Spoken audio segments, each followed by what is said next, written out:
यार देखो, ऐसा नहीं है कि हम लड़के कुछ खोते नहीं हैं, पर बात सिर्फ इतनी सी है कि हम आसानी से रोते नहीं हैं। यार पतझड़ के पहले ही हरियाली को झड़ते देखा है हमने, और तो और उम्र के ऊपर जिम्मेदारियों को चढ़ते देखा है हमने। चंद कागज़ के टुकड़े ना होने पर रिश्तों में आती हुई दूरियों को देखा है। आवाज़ देने पर, ज़रूरत पड़ने पर अपनों के पास अचानक से आती हुई मजबूरियों को देखा है। पर हम चल रहे हैं, पर हम बढ़ रहे हैं, आँखों में उम्मीदों और ख्वाबों की चमक लिए हुए, इस ज़माने से कुछ अलग करने की एक छोटी सी ललक लिए हुए। देखो, ऐसा नहीं है कि हमें किसी से कोई बदला लेना है या किसी के साथ कुछ गलत करना है, पर हाँ, इतना पक्का है मेरे भाई कि हमें इस ज़माने से कुछ अलग करना है। जी हाँ दोस्तों, मैं स्काई किंग आकाश जैन आप सभी के बीच में लेकर के आया हूँ एक छोटी सी और बेहद प्यारी कहानी। एक कहानी है कंचन की और सुरेश की। कंचन और सुरेश एक बहुत गरीब फैमिली से रहने वाले लोग, शहर से दूर बसे हुए गांव में झोपड़पट्टी जिसे कह सकते हैं या खपरेल घर जिसे कह सकते हैं, उसमें रहते थे दोनों। कंचन रोज़ की तरह इंतज़ार करती थी सुरेश का। सुरेश शहर में जाकर के काम करता था, मजदूरी करके जैसे तैसे 200 या 300 रुपये आते थे प्रतिदिन के।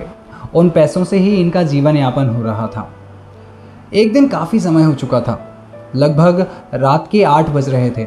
अभी तक सुरेश घर नहीं लौटा था। कंचन को बहुत चिंता सता रही थी। बारिश भी आज ही इतनी ज़्यादा हो रही है और अभी तक सुरेश भी घर नहीं आए, कहीं कुछ अनहोनी तो नहीं हो गई। खैर, महिलाओं को ये चिंता सताती रहती है। पर उस घर में एक और चीज़ थी। वह चीज़ यह थी कि खपरेल घर था। चारों तरफ जब इतनी ज़ोर से बारिश झमाझम बरस रही हो, उस समय घर के अंदर पानी ना आए, और वो भी एक ऐसा घर जो कि खपरेल है।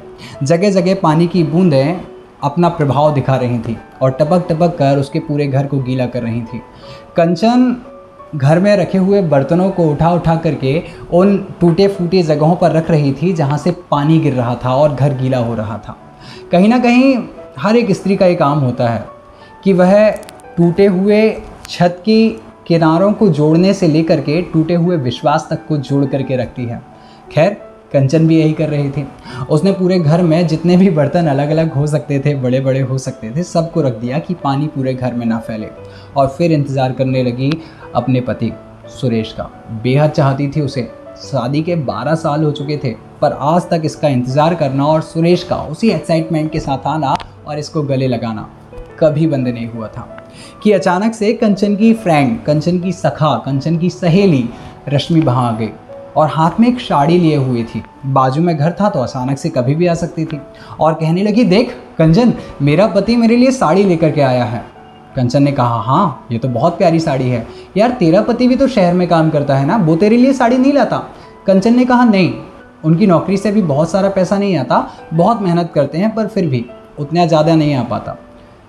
रश्मि बोली, मेरा पति तो बहुत काम करता है, बहुत मेहनत करता है और रोज़ कुछ ना कुछ नया करने की कोशिश करता है। देख, मेरे लिए साड़ी लेकर के आया है, बच्चों के लिए जूते लेकर के आया है, मिठाई लेकर के आया है। अपने पति से बोल कुछ ना कुछ करे, क्या करता रहता है? ना घर में तुझे कुछ ला करके देता है, ना कुछ अलग से दिखाता है, क्या मतलब का? कंचन रश्मि की इस बात पर चुप रही। फिर रश्मि ने पूछा, अच्छा बता मेरी साड़ी कैसी लग रही है?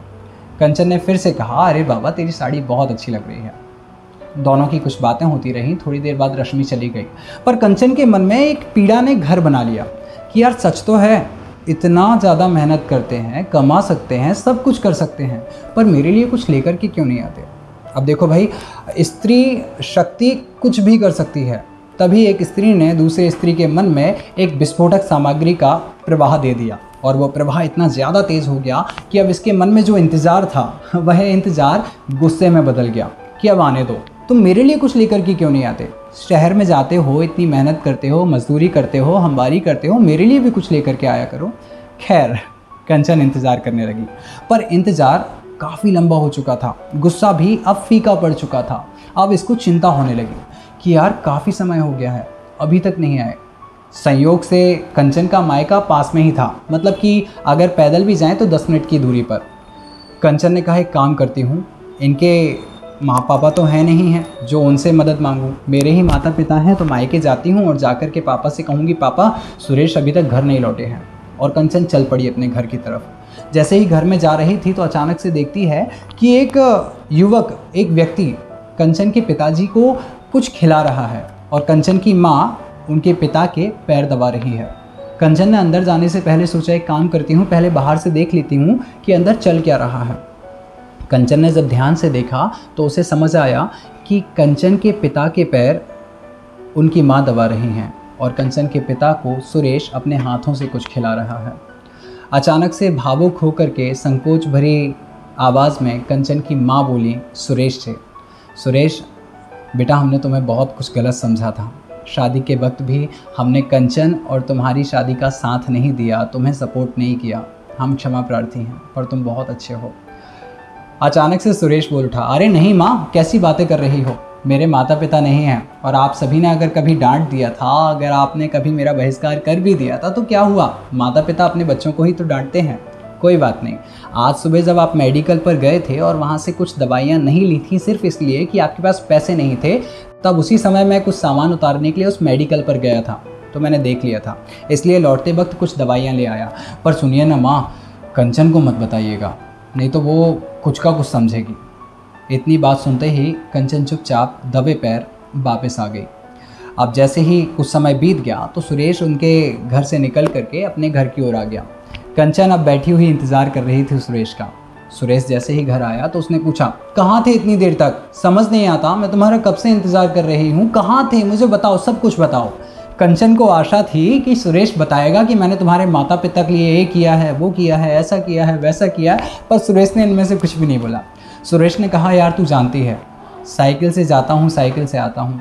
आज कुछ मनचले बच्चों ने मेरी साइकिल की हवा निकाल दी और अगर मैं उसको चला करके लाता तो टायर फट जाते, ख़राब हो जाती साइकिल, तो उसको धुड़काते धुड़काते यहाँ तक लाया हूँ, तो देर हो गई। कंचन भी कुछ नहीं बोली क्योंकि कंचन भी सब कुछ समझ चुकी थी।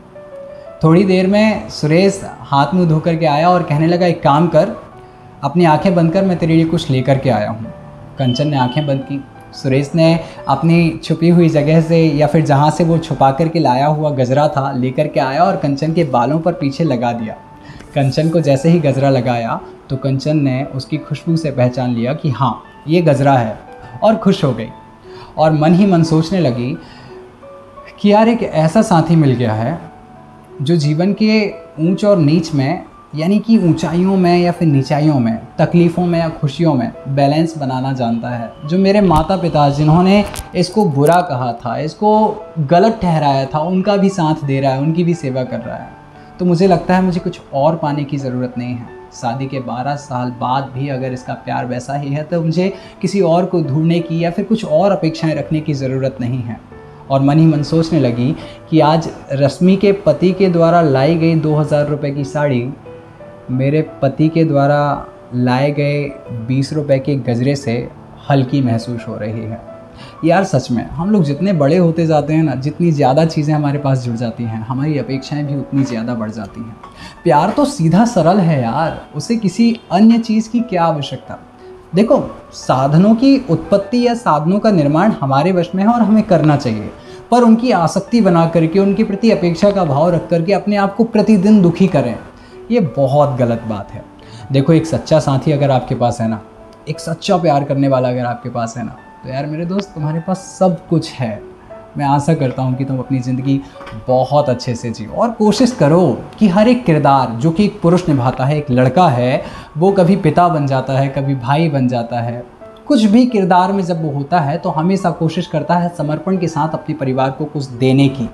और एक स्त्री किसी भी किरदार में रहे, वह हमेशा हर एक पुरुष पर, हर एक स्त्री पर ममता लुटाती है। उसके ममत्व को, उसके प्रेम को नाप नहीं सकते। इसलिए प्लीज़, हम जानते हैं कि हम दोनों एक दूसरे के पूरक हैं, स्त्री पुरुष की और पुरुष स्त्री के पूरक हैं, तो हमें चलना होगा साथ मिल करके। समर्पण को, प्यार को, त्याग को और साधना को समझना होगा। फिर देखो ज़िंदगी बेहद अच्छी बन जाएगी।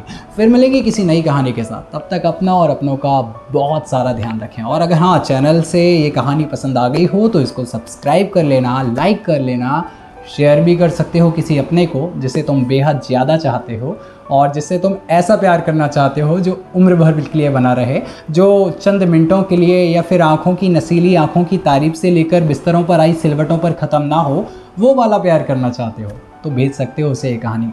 फिर मिलेंगे, तब तक के लिए अपना और अपनों का ध्यान रखें। सादर जय जिनेंद्र।